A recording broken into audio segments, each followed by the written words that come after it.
Lahat ho tayo gustong kumita. Tama ba ako? Lahat ng mga Pilipino gustong kumita eh. Lahat tayo gustong kumita na mabilisan. Tama ba ako?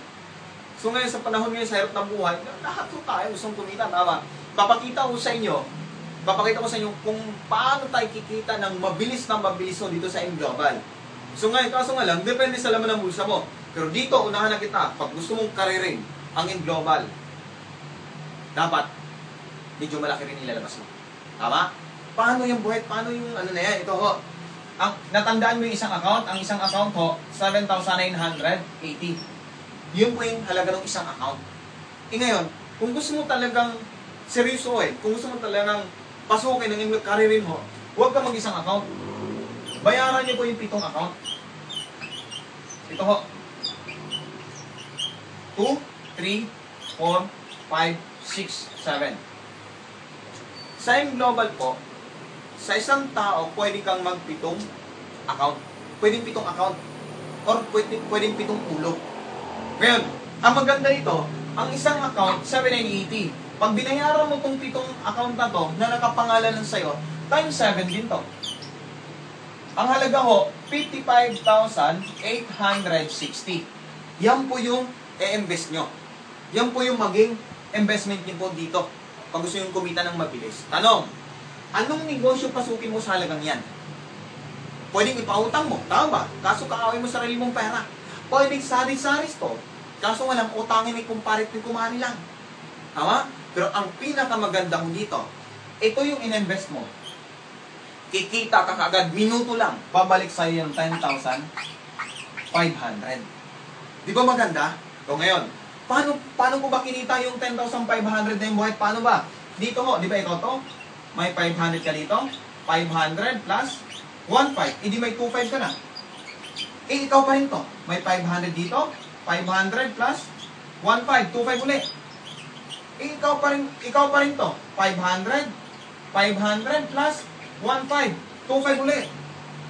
Ngayon may dalawa dito. O 1,500, 1,500 plus 3,000. Ngayon pag itututal ho natin lahat to, 10,500. Hindi ka pa nag-start. Hindi mo pa inumpisahan yung business. Bumalik na sa'yo kaagad yan. Maganda ho ba? Yes, maganda. Ngayon, ilagay mo sa bangko to. Tutubo ba ganito malaki? Sa loob ng isang taon? Hindi ho. Tama? Pero ang kagandahan dito, nilabas mo ngayon, ngayon din babalik agad yung 10,500. Di ba maganda? Yes, maganda. Ito pa ho. Ang isang account, di ba, may product na halagang 6,700. Ito binayaran niyo po, di pitong 6,700 din. Yes. Nasa 45,000 na worth of product bumalik sa'yo. Unahan ko na ho kayo, sabi ko nga kanina, huwag mong ibenta yung product. Ipagamit mo sa pamilya mo. Kasi para sa akin ho, mahalaga yung kalusugan ng pamilya ko. Kaya hindi ko mabenta din yan. Ginamit ko ho. Tama? Yan pinaka-importante ho. Sa panahon ngayon, grabe, habang sumasarap yung kinakain natin, umiiksi naman yung buhay natin. Tama ba ako? Oo. Kaya gamitin natin yung supplement. Food supplement na nakakatulong sa katawan natin. Tama? Ngayon, dito halos bawi na, dalawa pa lang, bawi na. Ngayon, ang isang account, may isang scholar. Ito binayaran mo. 7 scholar din po. 7 scholar. 7 rin po pwede mong paaralin. Tanuhin ko po kayo, kaya mo bang magpaaral ng 7 bata dahil sa perang to? Hindi ho. Hindi mo kaya magpa-graduate ng 7 bata dahil sa perang to. Pero dahil sa perang to, lahat ng to, nasa iyo na. Maganda ho ba? Yes. Ngayon, mayroon ka pang 7 free medical check-up. Plus, mayroon ka pang 200,000 accident insurance. Ngayon, dito ho sa 200,000, karamihan kasi ng tanong ng iba, ito binayaran ko, dapat itong 200 din. Hindi ho. Hindi naman tayo malapusa. Hindi malapusa yung buhay natin, hindi sa buhay natin. Tama? Kasi ito, nakapangalan lang sa isang tao. Ulitin ko, nakapangalan lang sa isang tao to, kaya isang 200 lang. Malinaw. Okay. Bibi nga pa ng 10,000 medical reimbursement. Isa lang din. So ma'am, sir, ito yung nilabas nyo. Ito na ho yung bumalik sa inyo. Bawi, oh. Bawi. Bawi, ho. Hindi ka pa nag-start. Hindi ka pa nag-umpisa. Bumalik na sa yan. Ngayon, tanong, Boyet, paano ba umpisahan? Ilang tao naman imbitahin ko? Ito ho. 1, 2, 3, 4, 5, 6, 7, 8. 8 tao lang ho. 8 tao lang imbitahin mo. Ngayon, sa 8 tao na yan, pag naintindihan nila yung business, nagustuhan, ganito rin ang investment nila, tulad mo. Ulitin ko, itong 8 taon to, naintindihan nila yung business. Ganito rin ang business, ganito rin gusto nila.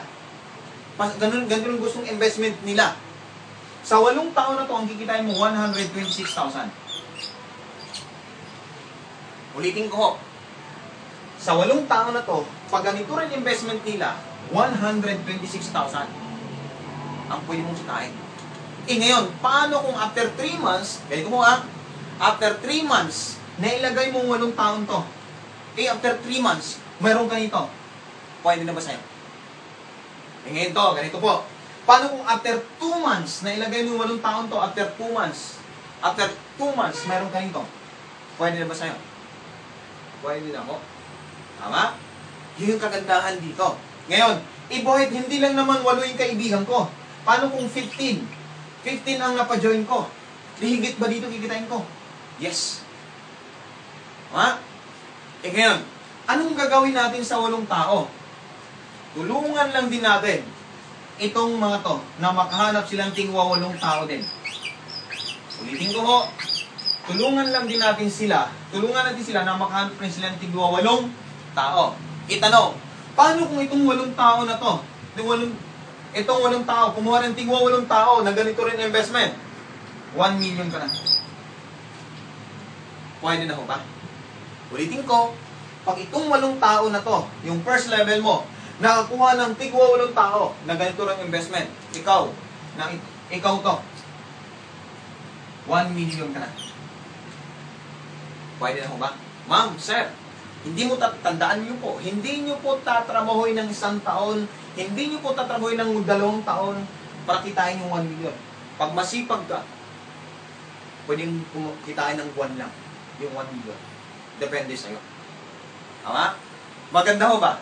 Yes, napakaganda ho. Ito yung magandang sistema. Sabi ko nga kanina, ba't pupunta ka sa times 1 na kitaan kung may times 7 naman? Tama ba ako? Ba't ka maglalakad kung pwede ka namang sumakay? Tama? Kung gusto mong bigyan ng magandang kinabukasan pamilya mo, times 7 na. Tama? Tama ba ako? Totoo. Kasi ito, papasukin mo na nga lang ang in global, karirin mo na. Mag times 7 ka na. Tama? Totoo. Malit lang po na halaga yan. Alam mo bakit ako nung nag-abroad ako? Nung nag-abroad po ako, higit dyan nilabas ko.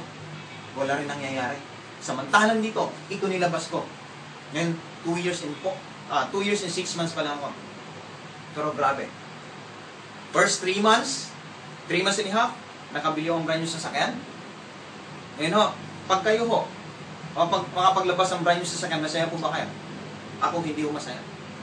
Kung kayo masaya, ako hindi. Napatuloy yung ako. Bakit ho? Kung buhay pa sana yung nanay ko, siya unang makasakay sa brand new sasakyan. Bakit? Natili sa isipan ko, walang nanay ko, wala ko sa ibabaw ng mundo ko. Di ba masarap pag buhay yung pangarap at sa buhay yung kompleto yung pamilya? Kung ikaw ngayon, may nanay, tatay pa, huwag mong hayaan na makuha yung gusto mo sa buhay na wala na sila. Tama? At huwag mong ubusin yung buhay mo sa abroad. Huwag mong ubusin yung buhay mo sa employment. Magnegosyo ka. Tama? Kaya isa lang gusto natin sa buhay. Magkaroon ng time freedom at saka financial freedom. Tama ba ako? Tama? Ngayon, after 2 years, yung pinakapangarap kong Montero Sports, sakay ko na ngayon. Tama? Ngayon, dati nangangarap lang din po ako. Ngayon, grabe. Hindi lang naman sasakyan. Marami pa kaming na-invest. Marami kaming negosyo. Dahil sa inyo. Maraming salamat. Maraming salamat po. Ito, last na ho, bawat na maghiwalay.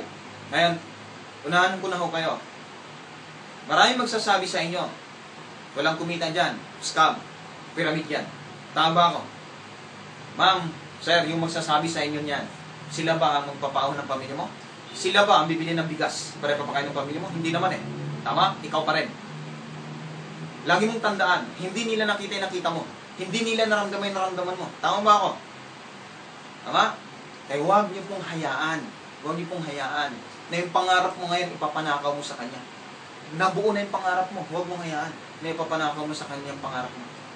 At isa pa, huwag mong hayaan na ibang tao magmamanay mo ng buhay mo. Dapat ikaw magmamanay, hindi sila. Tama? Kaya dito, pagtutulungan natin. Pagtutulungan natin. Ngayon, hindi mo tatanawin mag-isa to. Kasama niyo po ako. Tama? Kaya maraming salamat at good morning po. Mabuhay po ang lahat. Thank you.